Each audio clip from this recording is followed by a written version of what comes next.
Title: Blood Ties. A Sister's Rage. It was a quiet morning in a middle-class neighborhood, the kind where people greet each other with half-smiles and mind their own business. Inside one of the modest houses, the day began like any other. The family sat at the breakfast table.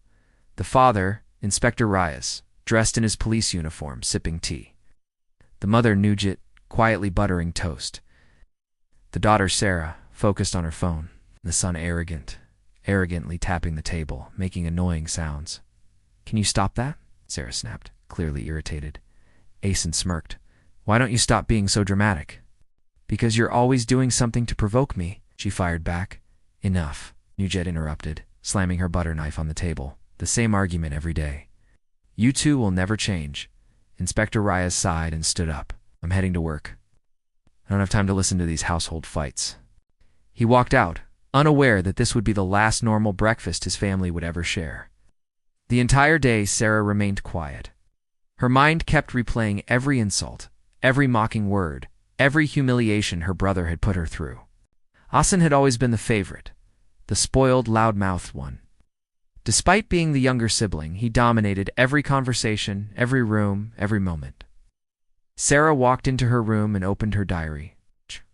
Her handwriting was jagged, her pen pressed deeply into the paper. A life of daily humiliation is worse than one final decision. One last decision. She slammed the diary shut, breathing hard. Her eyes were bloodshot, no tears, only burning anger. 8. That evening, Asen was laughing loudly in the living room, chatting with friends on a video call. He made fun of Sarah again as she passed by.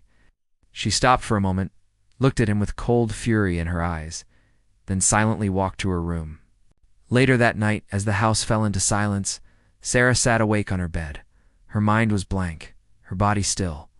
She quietly walked into the kitchen and opened a drawer, her hand wrapped around a long kitchen knife. The metallic sound of the blade against the wood echoed faintly in the silence. She moved toward Asen's room. He was sleeping, snoring lightly, his phone still glowing beside him. The moonlight from the window softly lit his relaxed face.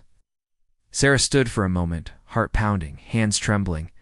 Then, with one long breath, she raised the knife and brought it down. Once, twice, thrice. Blood sprayed across the walls. Asen's eyes opened in shock, but he couldn't even scream. Within seconds, his body went still. Sarah stood above him, the knife dripping, her face expressionless. She looked at the mess around her. It was done. She walked back to her room, washed her hands, opened her diary once more and wrote, "Today I'm free. I'll never have to see his face again." The next morning, Nujat's scream shook the house. Her cries pierced the early air as she discovered Asen's lifeless body. Neighbors rushed to the gate. Mamoy called the police. Inspector Reyes arrived within minutes, freezing in place as he saw the police tape wrapped around his own home. He ran inside, and then time stopped. He collapsed to his knees. "What happened to my son?" The crime scene team got to work. They found bloody footprints, the murder weapon in the sink, and Sarah's diary open on the bed. With shaking hands, Reyes picked up the diary and read the final words. "Today I'm free." He stood in shock. As a father, his heart shattered. As a police officer, duty took over. He walked into Sarah's room and questioned her gently. "What is all this, daughter?" Sarah met his eyes. "I killed him. I was tired of the daily humiliation." His face didn't move. Not a flicker of emotion. Then he turned to the constable and gave the order. Handcuffs clicked around her wrists. The daughter of a police officer, arrested for killing her own brother, Nugent cried hysterically. The neighbors stood in stunned silence. Inside the police van, Sarah looked out the window, silent tears rolling down her cheeks. In that moment, everything was going to her anger, her pain, her home. Inspector Reyes stood at the doorway, no longer in uniform. Just a broken father. His voice echoed in the air one final time.